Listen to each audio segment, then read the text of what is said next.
Hello,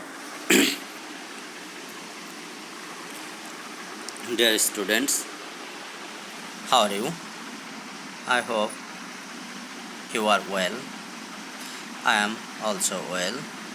This is Sanjay Pal, lecturer, Department of English, Government Rajendra College, Faridpur. Today, I am going to take a session about, on Robert Frost's The Road Not Taken. This is my last session on the topic. In my previous session, I tried to discuss about the theme or background or others about the poem. If I recap my session, my previous sessions, in my previous session I discussed about biography and other things about Robert Frost, and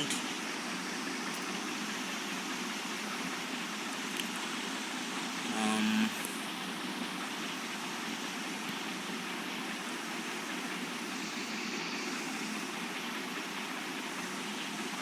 um, today I want to start from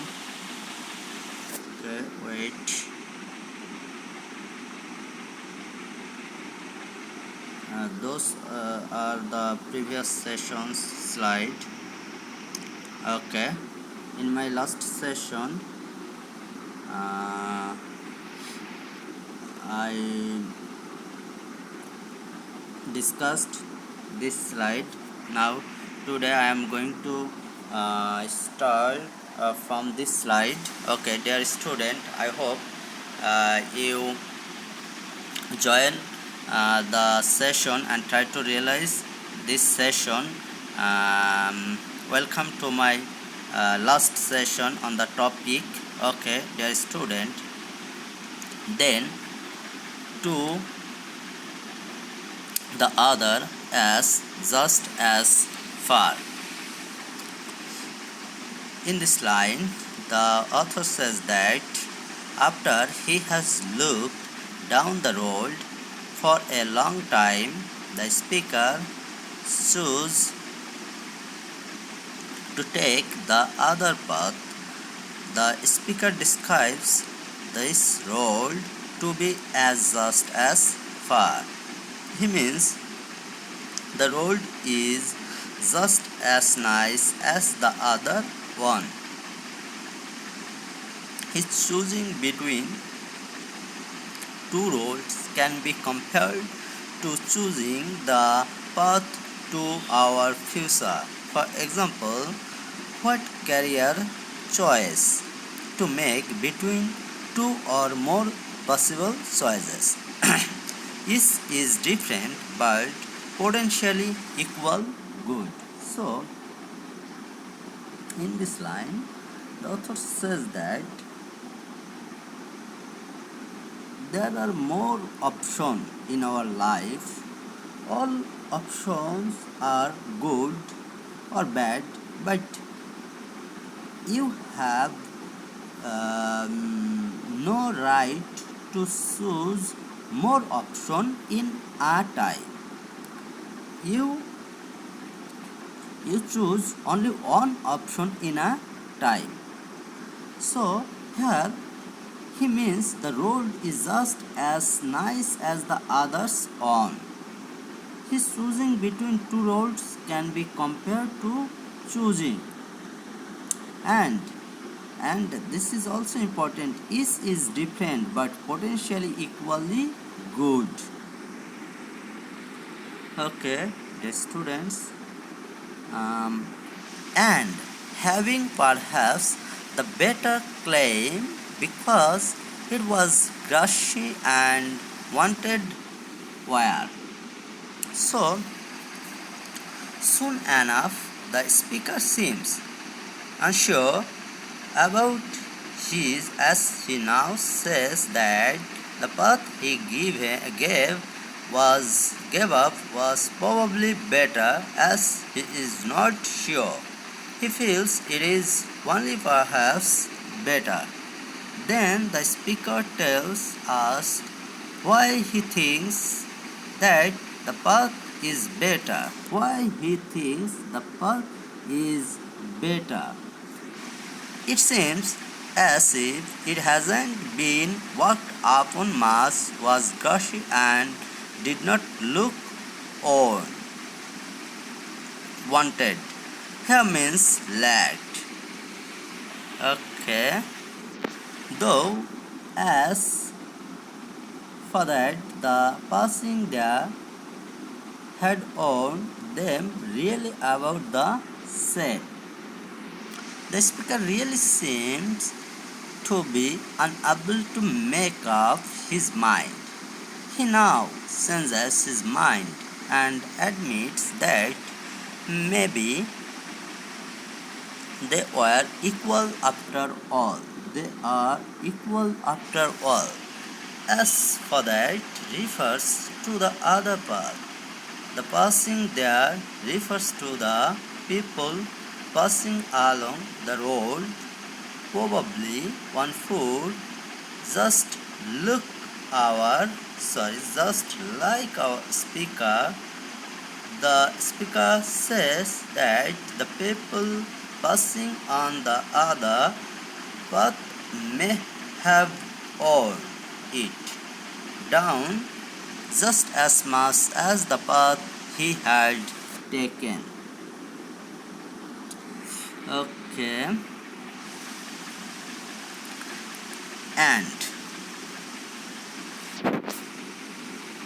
And that morning equally lay in leaves no step had trodden blood. So again the speaker says that the paths are equal. This is very much important. In my previous lecture and the session, I again and again say that the paths are equal. The options are different.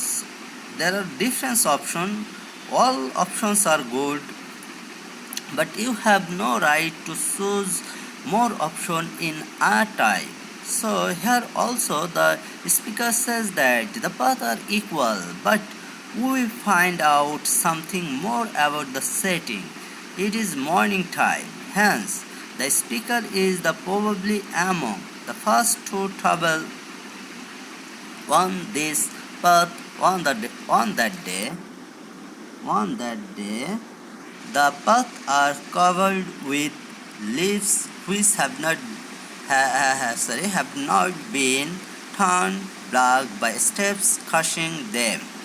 So both roads are grassy, both roads are green, but the author does not travel both roads in a time.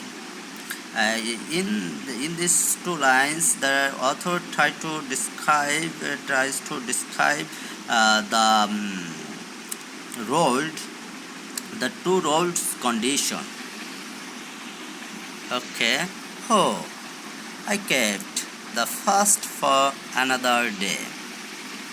So the speaker seems to now regret his decision of choosing the other path. So the speaker regret why I choose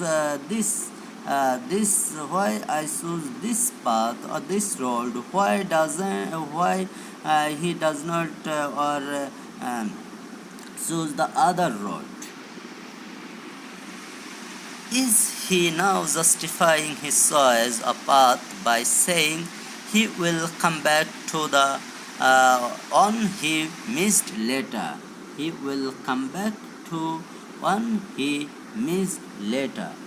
This is how people deal with different choices. People deal with different choices. They say we can also come back and try the other option later. So first I can choose this path, then another time I can choose the another path, another road.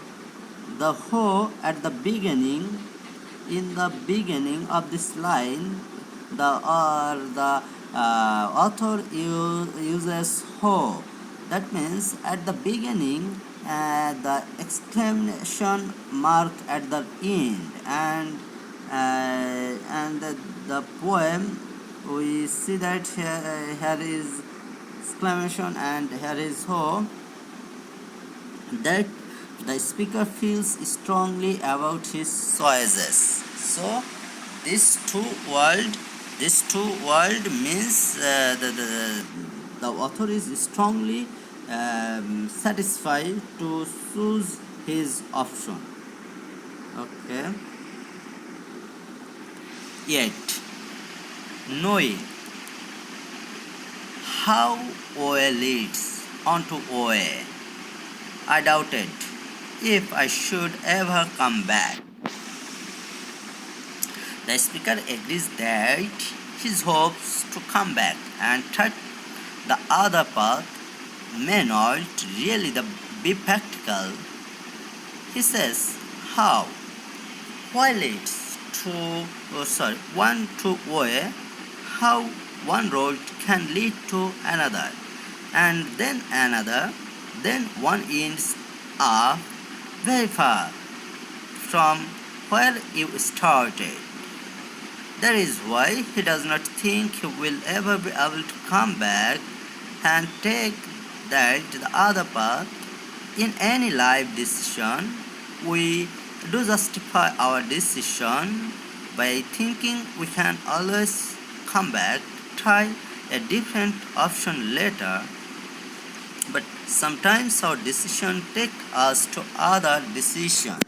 Sometimes our decisions take us to other decisions and yet still others.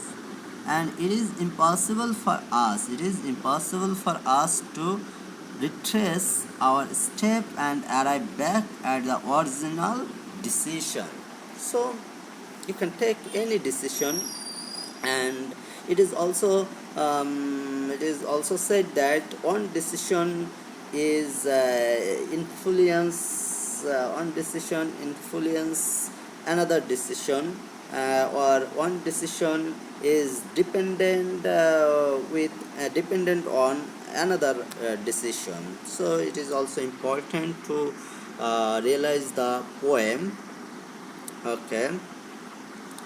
I shall be telling this with a sigh, somewhere ages and ages hence.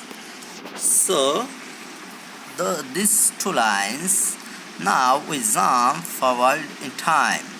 We jump forward in time. We don't know exactly when, but we know that it's ages and ages. We don't exactly know when, but we know that ages and ages have. So the speaker is probably talking of years, not month. Talking of years, not month. The speaker says that he will still be telling about this decision many years later. He will be telling it with a sigh, though, which is interesting because sighs can be happy, sad, or merely reflective, and we don't know what kind of sigh this is. So we know that this choice is probably going to be important for the speaker's future, but he doesn't know as of now if he is going to be happy about it or not. Okay. Two roads diverged in a wood and I. This this line is a repetition. This is the first line of the poem, and also here is the author uses this line another time with this. Sorry.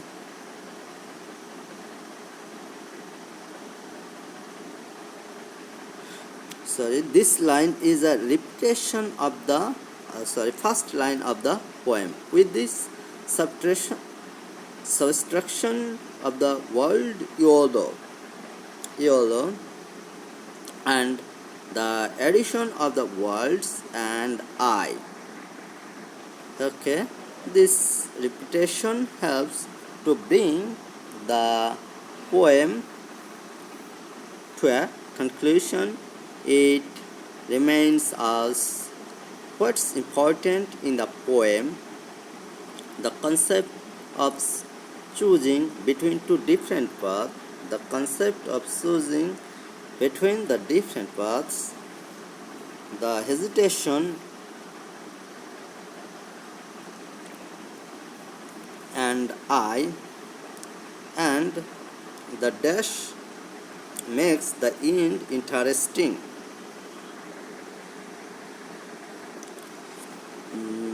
This lets us know that whatever the speaker is about to say next is important. So here it is important. I dash is important, and it is also also made the poem interesting. Okay, I took the one less traveled by. In this line, the speaker sums up story and tells us that he took the roads less traveled by, with the hesitation in the line before. This declaration could be either triumphant or regretful also. Remember, it was not exactly clear that the road our speaker took was the one that was less traveled. He said at first that it looked less on, but then that the roads were actually about equal. The two roads were actually equal. And that has made all the difference. At first glance, it seems that this line is triumphant. The narrator took the path that no one else did, and that is what has made the difference in his life and made him successful. But he does not say that it made him successful. An optimistic reader would want to read the line positively. So, what has made difference in his life that made him successful? But he does not say that it made him successful. He does not say it made him successful, but he does not say it. An optimistic reader would want to read the line positively, but it could be read either way. A difference could mean success or utter failure.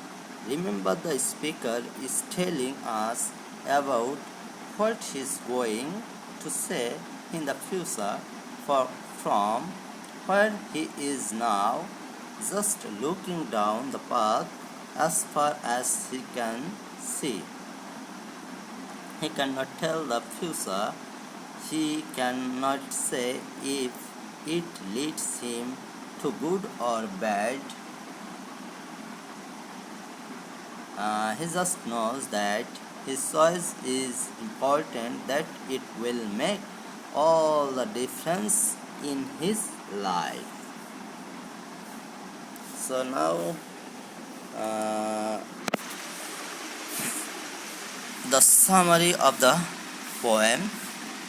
The speaker walking through a forest whose leaves have turned yellow in the autumn comes to the fork in the road. The speaker regretting that he or she is unable to travel by both roads, since he or she is, after all, just one person, stands at the fork in the road for a long time and tries to see where one of the paths leads.